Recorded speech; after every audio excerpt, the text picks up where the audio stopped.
bond vigilantes have spoken. This week, we got slightly better CPI and PPI numbers, yet the 10-year and 30-year bonds barely moved. Does that mean the bond vigilantes have spoken? I think so. I also think it means that the cost of capital is going higher. Now, if the cost of capital is going higher, that means the demand for said capital will go lower. That's how supply and demand works. But what will Wall Street do? Will they just take the lumps and have less money put out, or will they do something else? We got Dustin here from Convoy Home Loans, who's out in his car telling us what's going on. How you doing, buddy? Good. How are you? I appreciate you. I know you're a very, very busy man, but thank you for pulling over and having a quick conversation with us. I wonder what is going on. The cost of capital is going higher. I think people are starting to give up on rate cuts at this point. In fact, they're hoping for just a pause. Yeah. So given the cost of capital is going up and the demand for said capital is going down, where do we go from here? Is the game over? So it's going to be very interesting to watch. And, John and myself have been watching all new incentives, products, rates, et cetera, that are being kind of tinkered with or rolled out as the kind of narrative has, switched with the cost of capital going higher. One thing that just, maybe it's a little off topic, but it's not with this channel. I wanted to ask you with, inflation yesterday, today's Thursday, the 13th. Did that change the urgency, in your opinion, for the Fed rate hikes to happen? Or no, I think September is the only chance. No, unfortunately, both numbers are still over 3%. I still think we have 6 Fed presidents talking about rate increases. I honestly think they need to do September for 2 reasons. First, the calendar, right? If they skip September, they can't do October because it's too close to an election. So that almost makes September a must do. Second, I believe the Fed wants to use the credible threat theory of multiple rate hikes. They had Beth Hammock speaking this week about being behind and moving now, or we got to move bigger later. I think the Fed is using their voice to try to scare people into multiple rate hikes. You can't do that unless you're showing you're willing to move. So, my opinion hasn't changed. They will raise once this year. It will prove to be a spectacular failure, and they will cut early next year. So, yes, I think they're raising in September. Fair enough. That just came right off as you asked that question. I needed to ask you, the expert there. Back to what we are seeing. So I wanted to leave it as a, starting talking point that it's already happening, and I think it's going to continue to happen through the end of the year, where the cost of capital is getting higher, but credit restrictions are getting. Sorry about that. There he is. That's fine. There you go. Yeah, I'm a real life human being with you got kids, you got responsibilities. Yeah.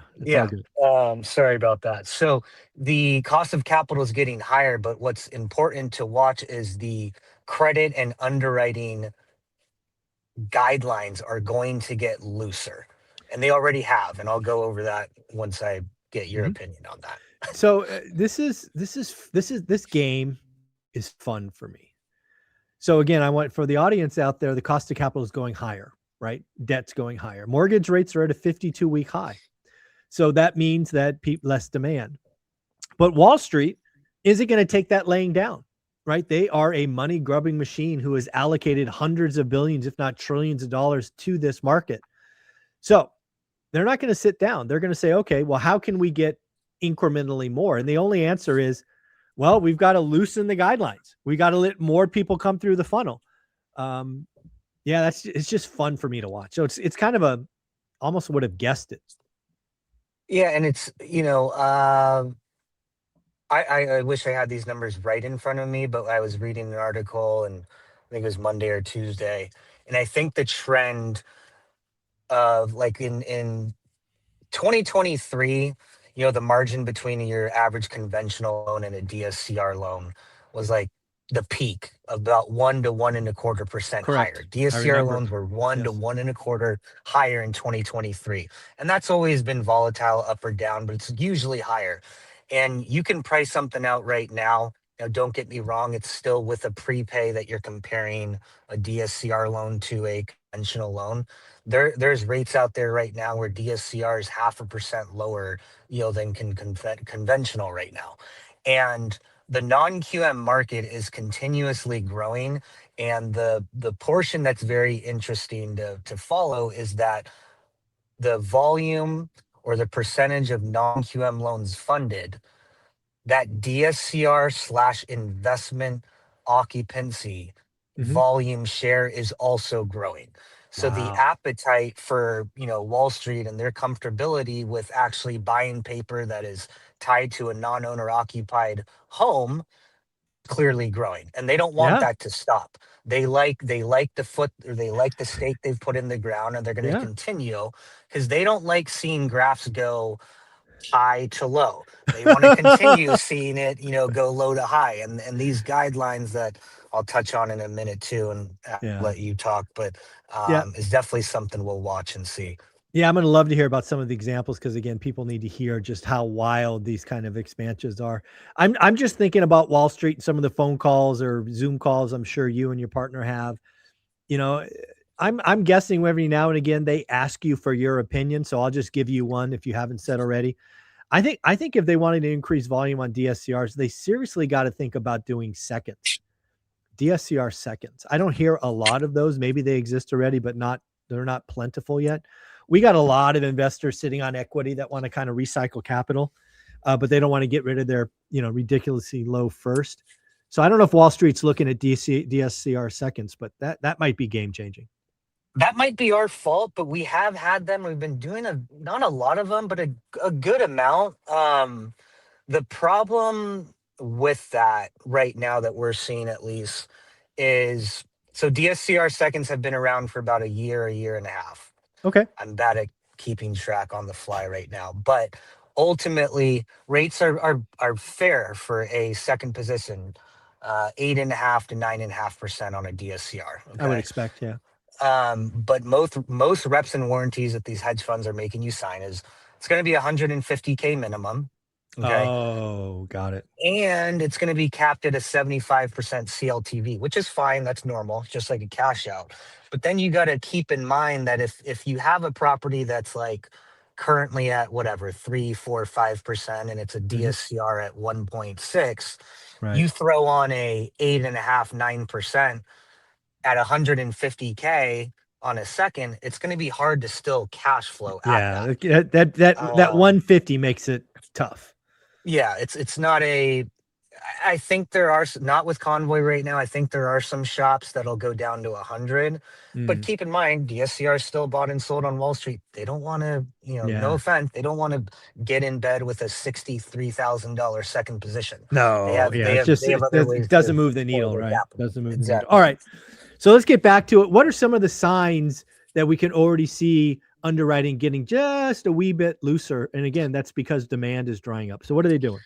So I'm going to start with one product that we inherently will already have grandfathered in because it's a partner that we work with on Wall Street that we can offer, but I'm still working out the kinks and whether or not me or John even like it, Mm. even though we can offer it, is like their 3 and 6 month bank statement programs right now Oh, that are wow. starting on investment properties at 6.25, and that's up to 70% loan to value for a purchase, uh, and cash out and rate and term. So it's not going to go above 70%, which Sure. is the one kind of give back, which I'm okay with. But I don't like the idea of a 3 month because I don't think any business, doesn't matter what you do or what company you're There are talking about. seasons, right? Yeah, it's just like 3 months seems awful light.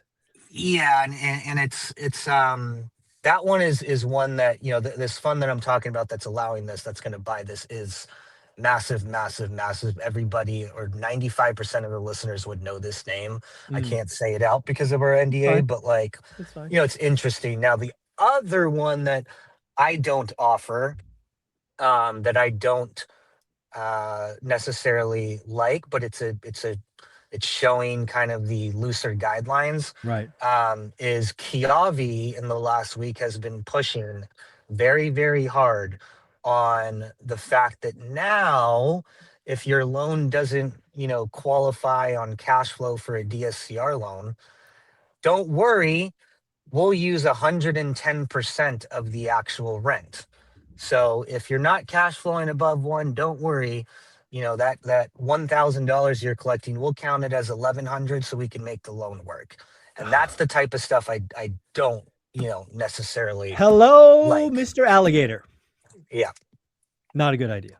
That probably bothers you quite a bit too. Oh yeah, I'm almost angry. That's a bad loan. I mean, that's just a bad loan. Oh, it doesn't work at 1. Let's go lower, because that's the other side, right? Oh, geez, like DSCR 0.9 or whatever it is. And I'm trying to be positive because that's how I always try to live, I guess. Because I've seen this, and this is where I think it would help. And I would like this exclusion on that product if we ever rolled it out. It should be applicable only to purchases that there is vacancy, where let's just say I have a client, they want to buy a property, they think the rents are 2,000, and the appraiser comes in and is like, nope, it's 1,600. Okay, if we're allowed to use 110 and we have to get supporting evidence from the client and maybe his realtor or a second, appraisal that confirms, hey, it's higher than 16, fine. But not on a refi, because Kiavi is offering this on a refi where you have a tenant. It's your tenant. Like we're not going to, that one bothers me. Yeah, I mean, if it's at the point of acquisition and you're buying a value add, or you're buying below market, and yeah, there's I can see that, but you're right, on a refi where you've owned the property for 3 years and you're going to assume you're 10% under market. I mean, and you're no.